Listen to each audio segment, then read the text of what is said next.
Hoy hablaremos del abate Dubois, que era un atorrante. Digo para que la gente vaya preparando el ánimo para escuchar una historia de atorrantes. Borges ha dicho que la disposición tipográfica del verso tiene como principal objetivo el ir disponiendo el alma del lector para la clase de emociones que se avecinan. Quien ve ya una disposición tipográfica, que es la del verso, prepara su corazón, prepara su intelecto para recibir un verso.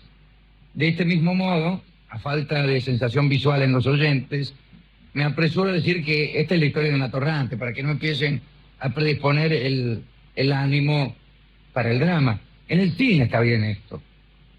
En el cine, desde que aparece la música y la presentación de una película, uno ya sabe si se trata de una farsa, si se trata de un drama, y está bien que se vaya acomodando en el asiento como para recibir eso. Cuando usted ve que los títulos de la película son en una letra un poco esquinada, o que, Dios no lo permita, ¿no?, pero se mezclan las letras y después forman el nombre del primer actor. Y cuando usted sabe eso, ya predispone el ánimo incluso para la fuga. Yo cuando veo por televisión que hay una especie de dibujo animado con un tipito parecido a Peter Sellers, yo cambio de canto. Bueno, ubiquémonos entonces en Francia en el año 1715. Recién había muerto Luis XIV y su sucesor, el pequeño Luis XV, que no era el hijo. Creo que el bisnieto, finalmente. Todavía no estaba en condiciones de reinar, era un chico. Por esa razón se nombró tutor de Luis XV y regente de Francia a Felipe, el duque de Orleans. Y lo primero que hizo Felipe fue dar el título de consejero de Estado a un extraño personaje, un abate llamado Dubois. Había nacido en 1685 y la casualidad lo había destinado a ejercer la religión en Versalles. Él se había hecho amigo del duque de Orleans y desde el momento en que fue nombrado consejero pensó encantado que aquel puesto le iba a venir fenómeno para satisfacer sus instintos con toda libertad. Porque, vamos a decirlo de una vez, al abate Dubois le encantaban las minas, le encantaban. Después también lo tentó el poder, pero le gustaban las minas. Para celebrar su nombramiento, Dubois tuvo una curiosa idea. Decidió hacerse amante de una hermosa muchacha que trabajaba en una casa de artículos de mimbre de la calle Saint-Roch y que le venía gustando desde hacía algún tiempo, ¿no? Ella trabajaba ahí, vendía silla de mimbre. Y el abate iba siempre a comprar allí, compraba alguna cosita y miraba la mina. Pero la mina era casada. Y imagínense, el marido lo incomodaba mucho al abate. Entonces Dubois solicitó la ayuda de uno de sus pajes, le pidió que se vistiera de mercader y que invitara a tomar unas copas al marido de la muchacha al boliche de la otra cuadra. Entonces el paje obedeció, se lo invitó al marido de la sillera a tomar unos licorillos en la otra cuadra, entró Dubois, se metió en el negocio, se lanzó a los pies de la mujer y relató redondamente la intención que lo movía, ¿no? Por suerte la mujer era muy amplia de criterio, por decirlo así, y muy divertida por aquella posibilidad, lo arrastró detrás del mostrador. Y el abate se dejó tomar sobre una pila de escobas. No sé cómo unas escobas pueden formar pilas, pero no es fácil, ¿eh? El abate estaba dispuesto a cualquier cosa. En días posteriores, el abate prefirió actuar en su propia casa, Cada tarde hacía ir a sus aposentos, no solamente a la sillera, sino a toda clase de jóvenes, e incluso en los ratos libres visitaba los burdeles de la capital. Además de sus triunfos galantes, Dubois pronto logró otros que lo impulsaron a la máxima jerarquía en el corrompido clero de aquellas épocas de la regencia. En 1718 el pequeño Luis XV corría, hay que decirlo, grandes peligros. El rey de España, Felipe V, que también era de Borbón, de la misma familia real francesa, deseaba quedarse con el trono de Francia. Aconsejado por sus cortesanos, Felipe V imaginaba organizar una guerra civil en Francia, raptar al rey niño y encerrar al regente, al duque de Orleans.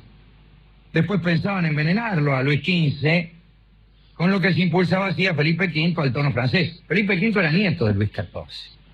Yo no tengo ahora muy claras los parentescos, pero tenía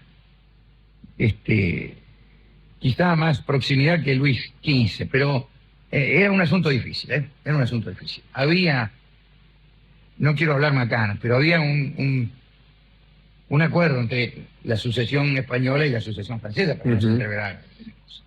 Pero bueno, Felipe V, el rey español, tenía apetitos por el trono francés y planeaba una conspiración. Los nobles españoles, ayudados por el embajador en Francia, pensaban en que no tendrían dificultad en agrupar a algunos franceses dispuestos a ayudar. Y así, muchos oficiales y aristócratas franceses entraron en esta conspiración. Se fueron elaborando los detalles de un alzamiento, estaba todo a punto. En España la corte quería conocer los nombres de los conjurados en Francia, de los nobles franceses que podían ayudar. Pero era peligroso confiar los documentos a un correo y se encomendó el transporte de esas listas a un español llamado Portocarrero. Los nobles españoles estaban seguros de que nada sucedería. Sin embargo, con los documentos encima, ya a punto de viajar a España, Portocarrero tuvo la ocurrencia de visitar un burdel en París. Ella tenía los documentos con la lista de los cómplices franceses del alzamiento. Pero antes de irse de París, ya voy a dar una vuelta por ahí, por el burdel. Y llegó en el mismo momento en que hacía su ingreso el abate Dubois. Y al tipo le pareció extraño, ¿no? Al Dubois, aquel nieto que estaba escabeando ahí con las muchachas y que decía que pronto sería un noble francés.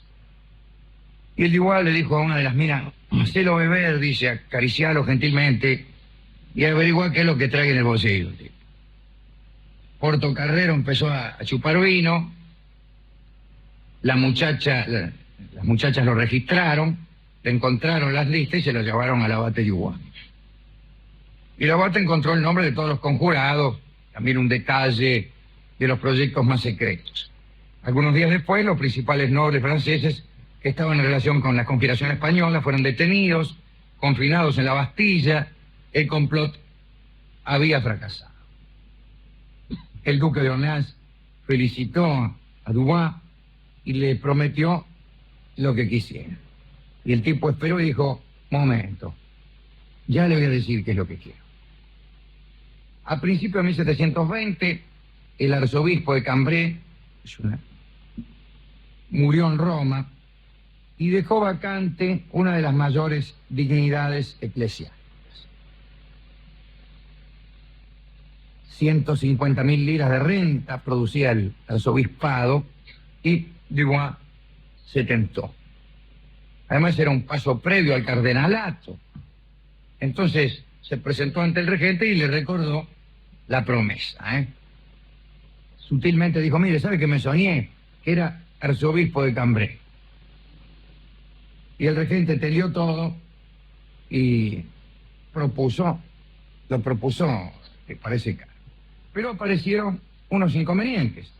Cuando el regente propuso al abate Dubois como arzobispo de Cambrai, aparecieron inconvenientes. Primer inconveniente: el Dubois era casado.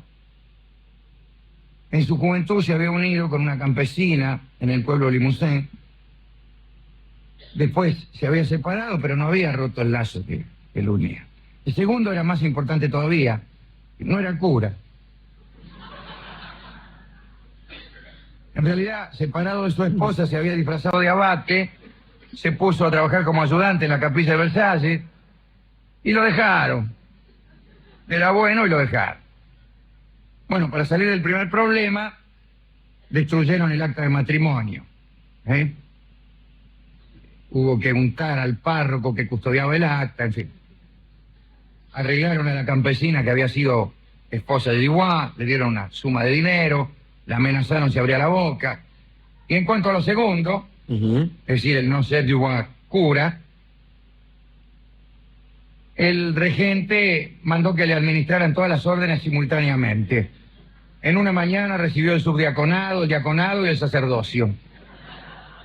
Dicen que luego de esa ceremonia, Dubois se presentó ante el regente,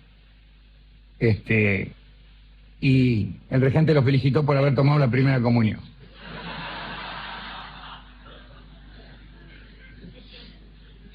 La consagración del abate como arzobispo de Cambrai tuvo lugar el 9 de junio de 1720 en Val.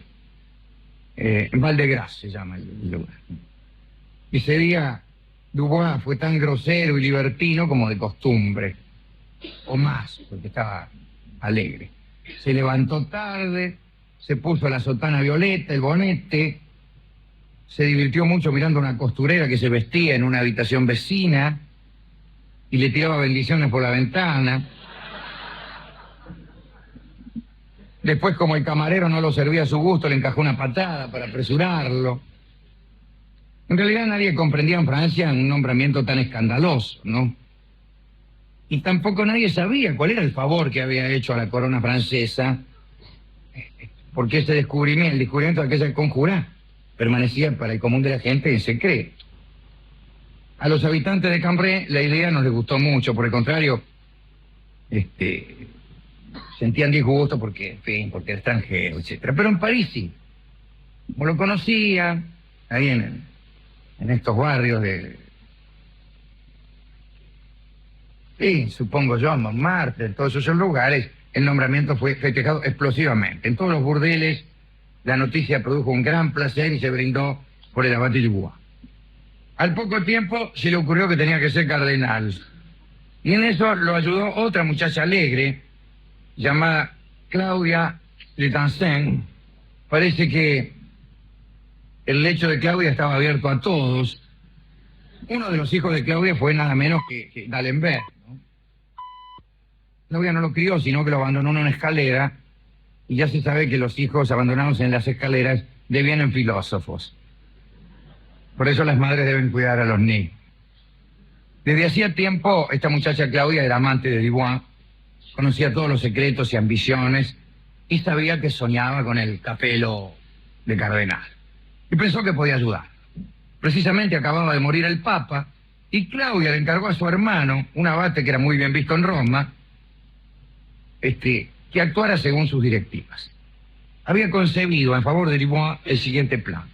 El hermano debía hacerle saber al cardenal Conti, que era gran favorito para el papado, que el cardenal de Rouen no se declararía en favor, salvo promesa de bonete cardinalicio para Dubois. Esa cosa. Nombrarlo cardenal a Dubois y yo te voto. Yo te voto. Todo transcurrió como estaba previsto. Y bueno, Conti se convirtió en Inocencio XIII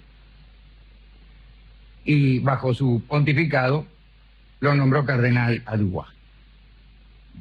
Así que ahí se quedaron todos contentos. Cuando se enteró de que ya era cardenal, Dubois corrió junto a Claudia, su amante, y le prometió de todo. Y entre otras cosas, el puesto de ministro del Interior para su hermano, el que había movido las influencias en Roma.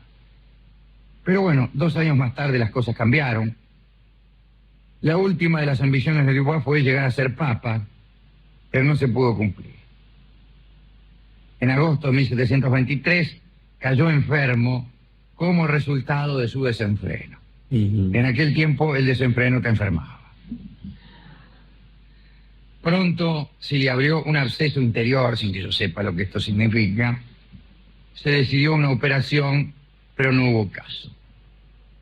Dubois murió al día siguiente, blasfemando y sin consuelo. Tenía 38 años. ¿eh? También murió en esos días el duque de Orleans y ya llegaban los tiempos de Luis XV del bien amado.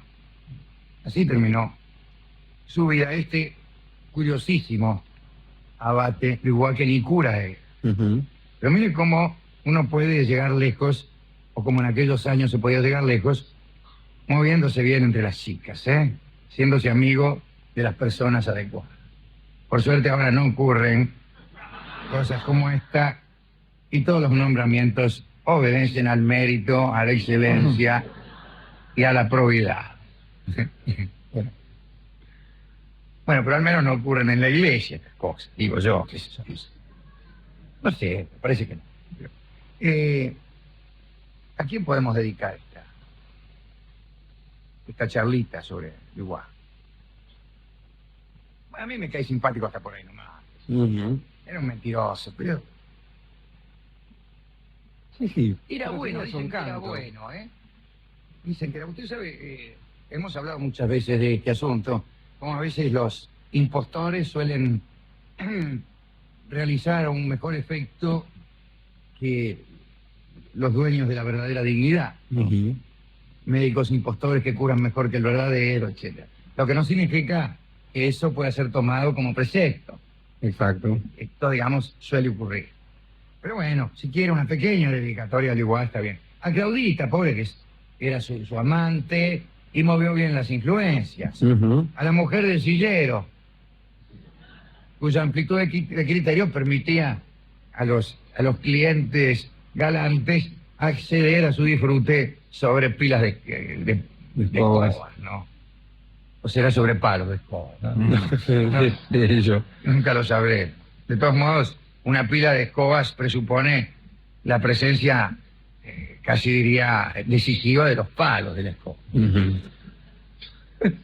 Bien. Y a nadie más, no hay nadie más. Al joven Luis XV, que era un tipo amado por la gente, y después ya no lo fue, pero bueno. A todos los que nos conocen, personas que han venido aquí. ¿Algún Dubois amigo que hay Claro, hay también? muchos. Yo conocí mucho a Dubois, el entrenador de básquet del Club 9 de Julio. Claro. ¿Sí? Sí, toda la vida tratando que le dijeran Dubois.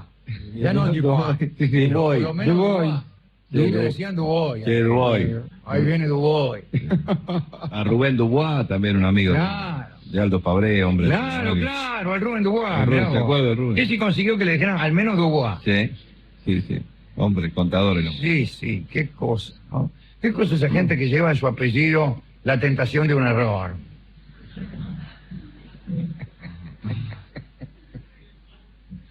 Fronardi. Sí. Yo, bueno, usted. De Molina, eso es. De Olinda. Es Corticati, decía Carrizo. Bueno, ¿con qué ilustramos esto? Bueno, ya que el tipo se divertía y era buen cliente de los burdeles y allí fue festejado su nombramiento, vamos a ilustrar esto con un tango que transcurre en el mismo barrio donde este tipo se divertía. Noche de Montmartre es un precioso tango que canta Carlos Gardel con acompañamiento de violín y piano. Mira qué lindo, que me ¿no? hace recordar mucho a nuestro Blase y nuestro Miguel Ángel. Bueno, adelante, don Carlos.